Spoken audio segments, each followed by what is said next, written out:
Hello everyone, my name is Paul Roberts and I want to tell you a most amazing story. It's a story of intrigue and illicit affairs that happened over 200 years ago, with changes in names, and it involves the Industrial Revolution in England and military service in India, the last Zulu War in South Africa, and then the greatest diamond rush that ever occurred, and then the gold rush to the Witwatersrand in Johannesburg. And the identity of the hero of the story and of his parents and grandparents were all discovered using DNA. This is the story of my great-grandfather, Richard Charles Roberts. The little we knew of Richard Charles Roberts came from stories from my grandmother, Agnes. She was Agnes Matilda Wachowski, or Winter, and she married my grandfather, Walter Edward Baden Roberts, on the 22nd of April, 1924 in Johannesburg. In fact, these watercolor paintings behind me were wedding presents to my grandparents on that day in 1924, and they hung in my grandmother's dining room all the years when we were children.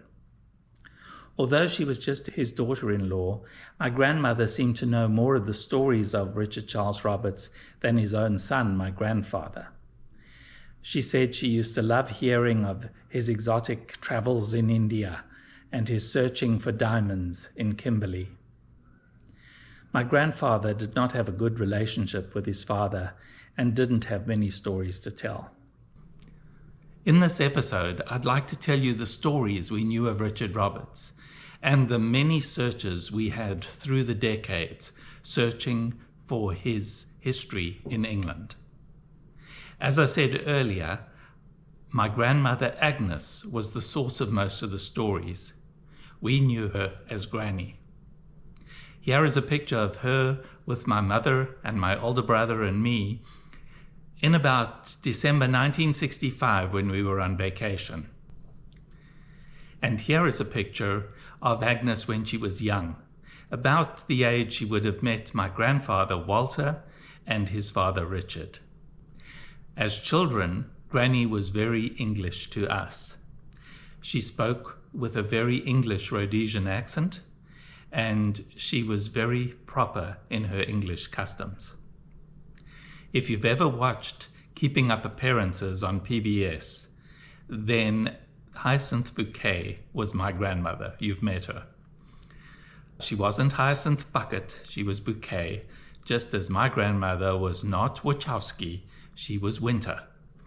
And then she married my grandfather Roberts, so she was Agnes Roberts. Her customs were typically English. I remember tea in the morning was at 10 o'clock, and all the English china teacups were out, and the tea was in a teapot with a cozy, and the milk had to be poured into the cups first, and then the tea was poured in with a strainer. It was very traditional. So it was an eye-opener to me when I started learning the family tree that my grandmother didn't have a drop of English blood in her. Her father's family, his parents, were all from the Posen area of Poland. At that time, it was the Austro-Hungarian Empire. And her mother's family were all from northern Czech Republic. This information all proved essential to me when many years later I began sifting through my father's DNA. My grandfather spoke very little of his father and also very little of his own childhood. But gradually, over the years, we managed to piece the story together. This is the marriage certificate of my grandfather Walter's parents.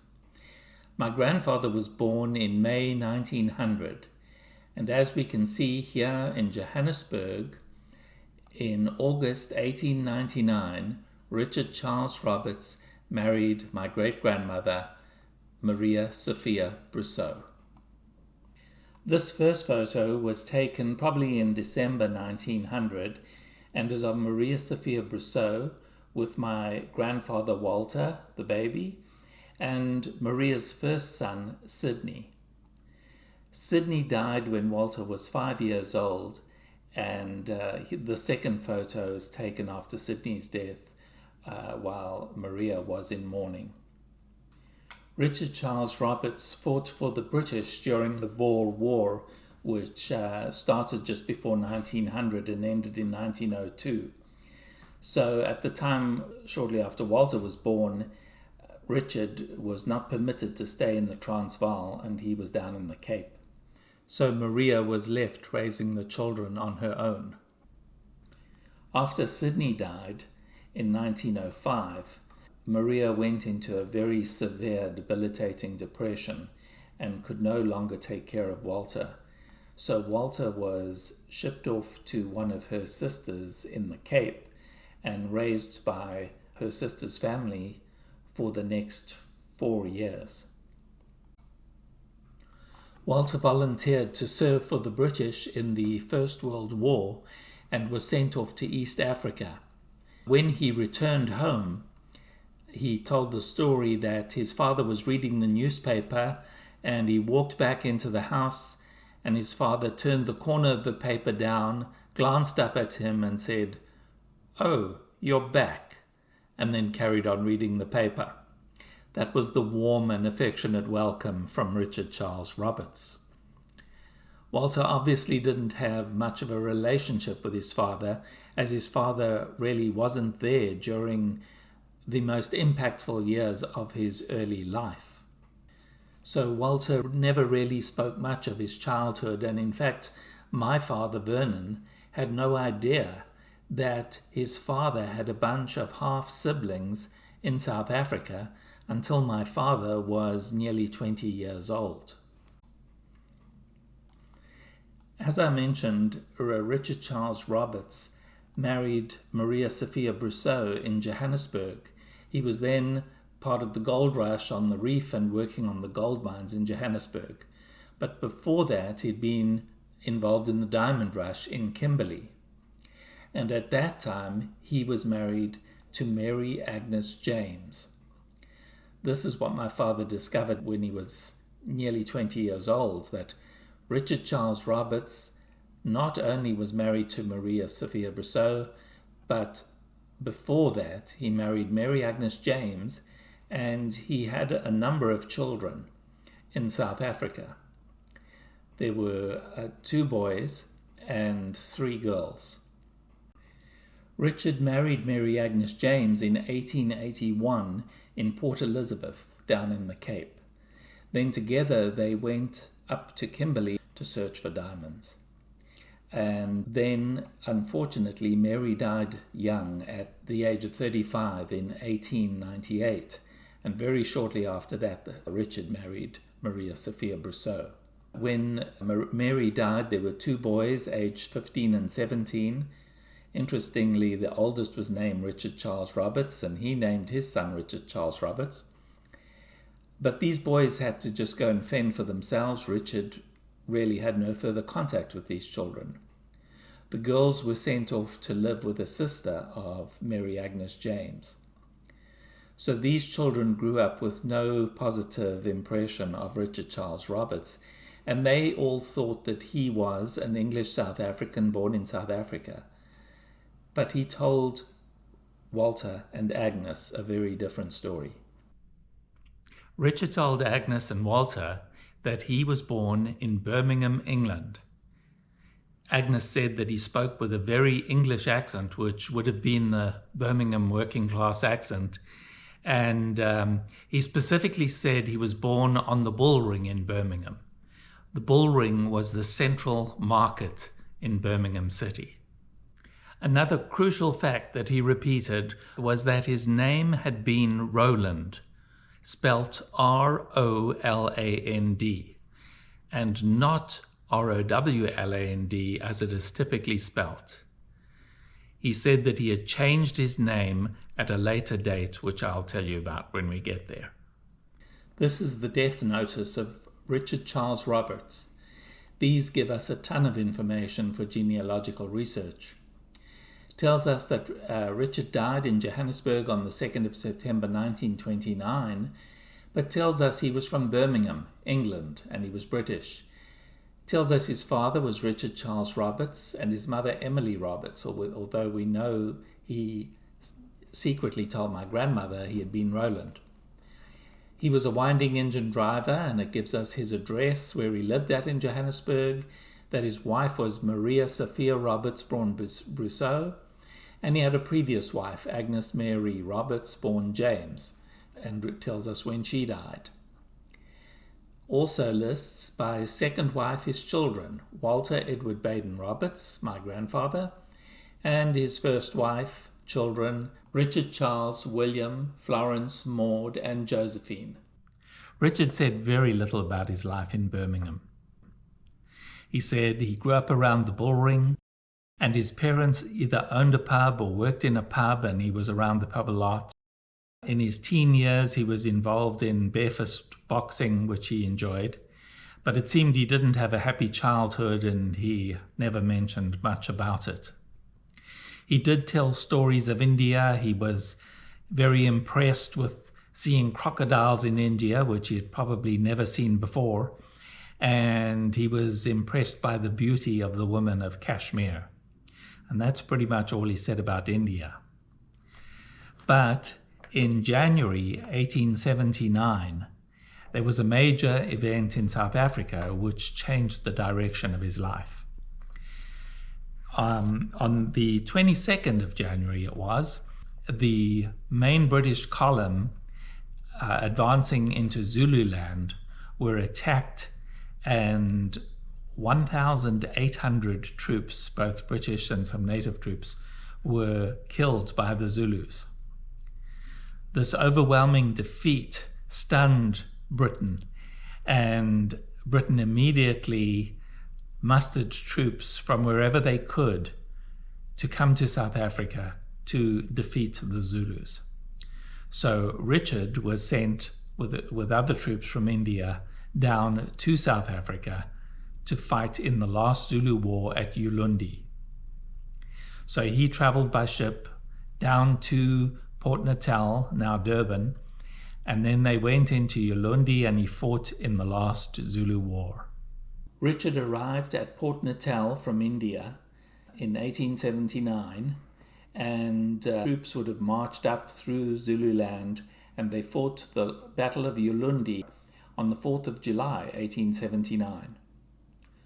After the war, he returned to Port Natal and then boarded the ship to head back to England. However, when the ship ported in Port Elizabeth, now Quebec, a bunch of them jumped ship to go and search for diamonds. The diamond rush began in 1870 after the son of a farmer in the Kimberley area picked up a shiny transparent rock which turned out to be a 21-carat diamond. That was the Eureka diamond. The Eureka was a 10.73 diamond cut out of that rock that was found. Very soon, many, many more diamonds were found and the rush was on. These are the diamond diggings in those early days as would have been experienced by Richard Charles Roberts. He did tell one story of how one day while working on the mines, he noticed a particularly nice little diamond which he grew attached to, and he decided he would like to keep it as a souvenir. So he knew he was going to be searched when he left the mines that day. So when he came up to the security guard, he put the diamond into his pipe and was packing tobacco into his pipe as he came up to the guard, lit the pipe in front of him and took a few puffs, then put the pipe down on the desk in front of the guard, and then he was searched, and when all was done, he picked up his pipe, continued to puff on it, and walked out. So he now had a nice little souvenir from the diamond diggings. And later, when he was working on the gold mines in Johannesburg, the tremendous gold wealth on the reef, this is what those mines looked like back then, he found a nice gold nugget that he thought would look really good with the diamond that he had. So he put the two together and had a tie pin made with the uncut diamond and a gold nugget. This is that uncut diamond and gold nugget, which was passed on to one of Richard's great-grandsons. This is Richard's death certificate. He died on the 2nd of September 1929. They stated his age was 73, and he was still working hard on the mines at that age. At the top is a note saying death is due to accidental concussion of the brain and other injuries. Deceased fell down shaft, mine accident underground. And he had multiple injuries, including concussion and fractured patella, fractured both bones of right leg. So Richard did live a very tough, hard life. Never made his fortune and worked until his death in 1929. To summarize, what did we know about Richard Charles Roberts? We knew that he said his last name had been Rowland and not Roberts, that he was born on the Bull Ring in Birmingham about 1858, that he had a brief military service in India after an unhappy childhood in Birmingham.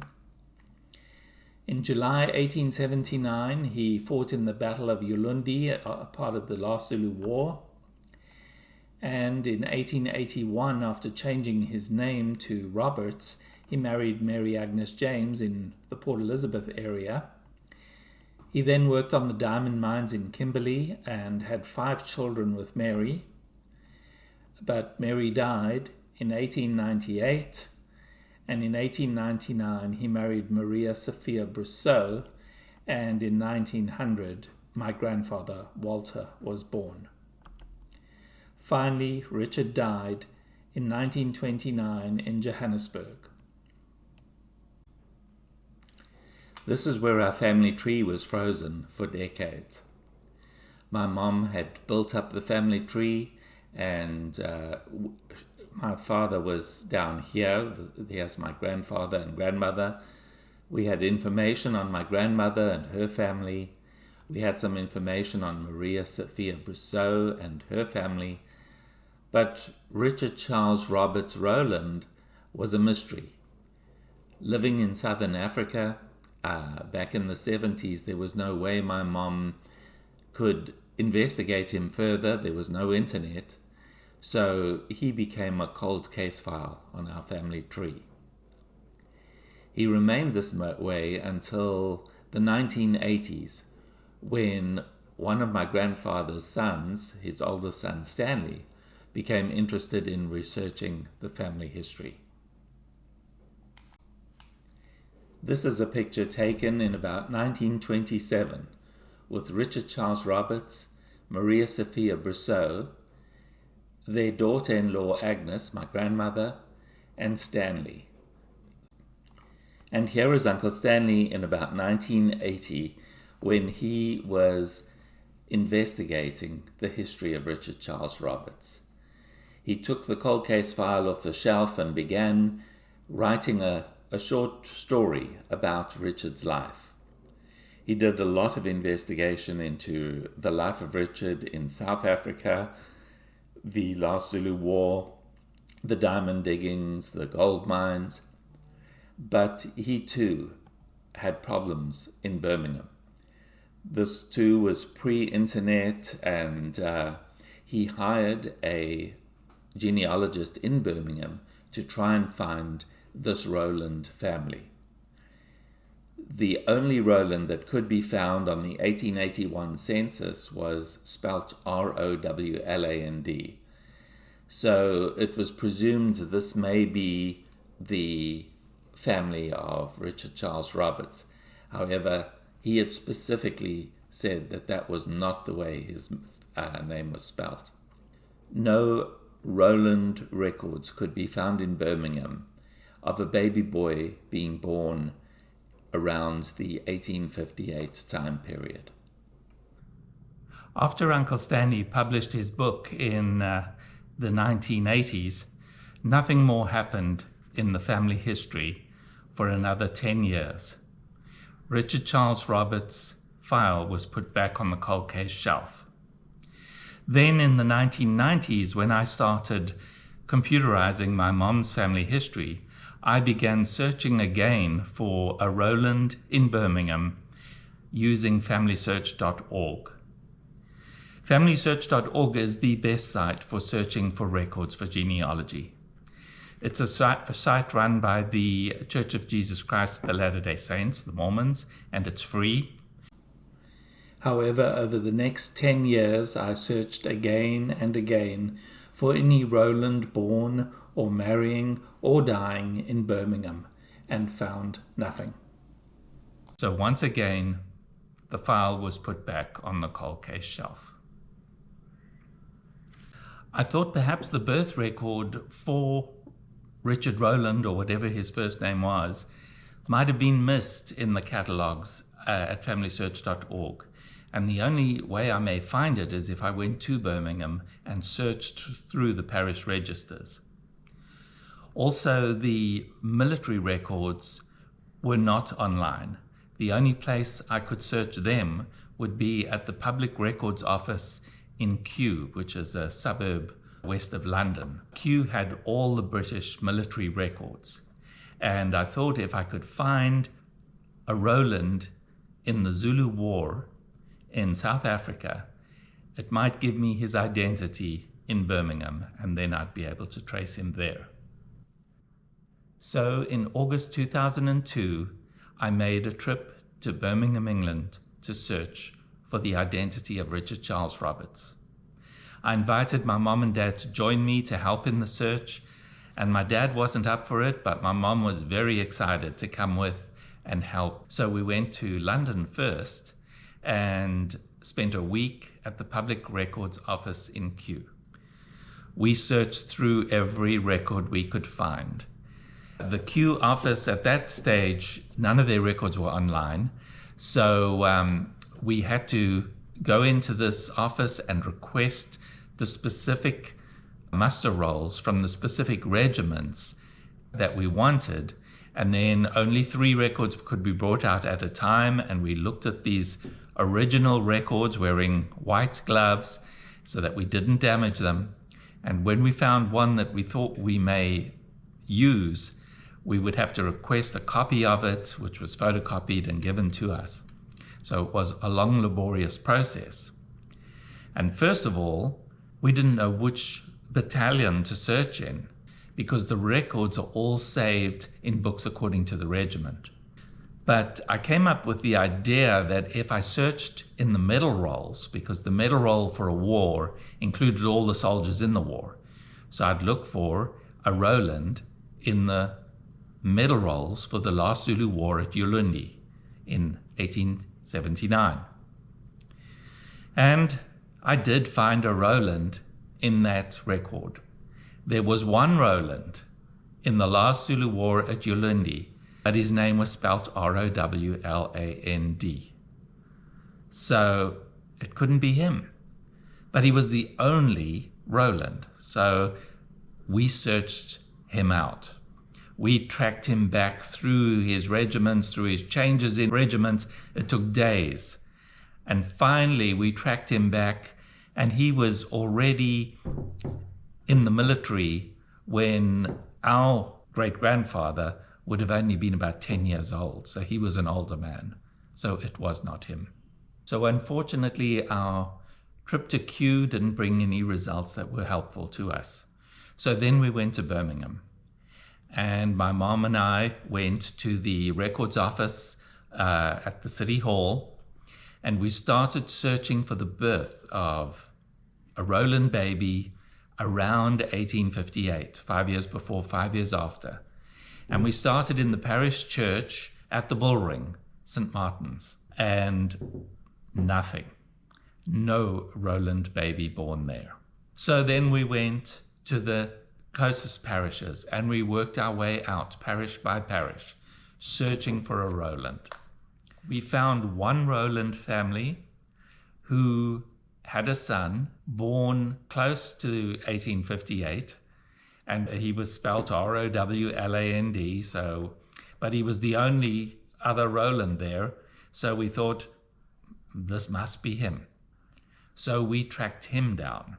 We found him in the census records and we followed his story.